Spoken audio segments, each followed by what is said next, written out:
మొదటిగా మీ అందరికీ నా వందనాలు. మాది బాపట్ల. అయితే నేను ఈ మీటింగ్స్ రావడానికి ముందు అసలు నేను అంకుల్ వాళ్ళు అడిగారు రామని, కానీ నేను వేరే సమస్యలో ఉండి నేను వస్తానో రాలేనో కూడా నేను కరెక్ట్గా చెప్పలేదు. ఆ వచ్చే దగ్గరికి కూడా నేను ఇంక మా డాడీ ఇంకా రాదు మీరు వెళ్ళిపోండి అనే చెప్తున్నాడు. అంత పెద్ద సమస్య వచ్చింది. మా డాడీ కూడా ఒక పాస్ట్ గారే. అయినా సరే మేము ప్రార్థన చేస్తున్నాం, ప్రభువా ఈ సమస్య నుంచి మాకు విడుదల దయచేయని. ఇంక నేను ఇక్కడికి వచ్చేసి ఇంక నేను ఏం అడగట్లా వేసాయని, ప్రభువా మాకు ఈ సమస్య ఉంది కానీ నేను మీటింగ్స్కి వచ్చాను.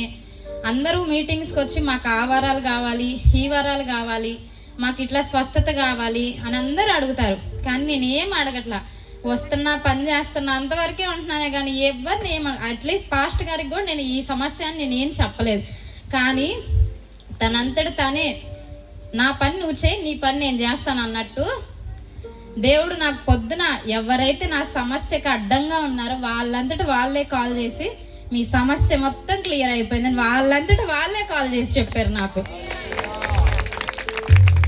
దేవునికి ఈ చిన్న సాక్ష్యం మహిమ కలుగును గాక.